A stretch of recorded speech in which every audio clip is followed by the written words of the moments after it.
पिछले अध्याय में हमने देखा कैसे शून्य से चेतना जागी, कैसे महाकाल प्रकट हुए और कैसे काल ने पहली बार नियम तोड़ा।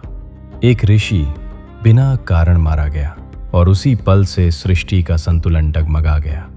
महाकाल ने सब देखा, कुछ कहा नहीं, लेकिन उनकी चुप्पी ही सबसे बड़ी चेतावनी थी।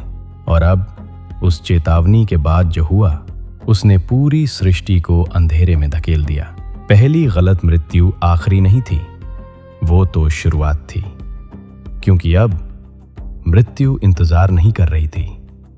मृत्यु भूखी हो गई थी। वो सही गलत नहीं देख रही थी, वो समय नहीं गिन रही थी, वो बस ले रही थी। अब बच्चे मरने लगे, वे बच्चे जिन्हें अभी चलना सीखना था, वे बच्चे जिन्होंने पाप का अर्थ जाना ही नहीं था। ऋषि गिरने लगे तपस्या के बीच, तपस्वी टूटने लगे, मंत्र अधूरे रह गए। न किसी ने अपराध किया था, न किसी ने नियम तोड़ा था, फिर भी मृत्यु आ गई। पूरा लोक शोक में डूब गया। हर घर में शमशान की खामोशी थी। माताएं रो रही थीं, पिता चुप थे और देवता मौन खड़े थे, क्योंकि वे समझ चुके थे ये मृत्यु साधारण नहीं है। यमराज, जिन्हें मृत्यु का स्वामी कहा जाता है, आज स्वयं असहाय खड़े थे। उनके लेख टूट चुके थे, उनके नियम नहीं चल रहे थे। मृत्यु अब उनके अधीन नहीं थी और काल ये सब देख रहा था। उसके लिए ये विजय थी। जब मृत्यु ने नियम तोड़े तो काल का अहंकार और बढ़ गया।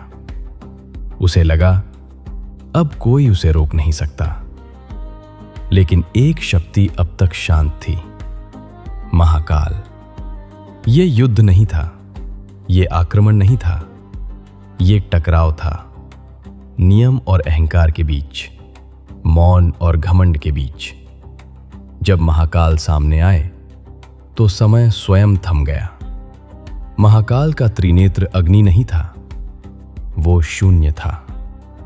जहां वो देखा वहां गति मिट गई। न आगे था न पीछे, केवल सत्य। काल पहली बार झुका, घुटनों पर, क्योंकि अब उसे समझ आ गया था, जो चलता है वो राजा नहीं होता। उस दिन मृत्यु को नष्ट नहीं किया गया, उसे रोका नहीं गया, उसे नियम में बांधा गया।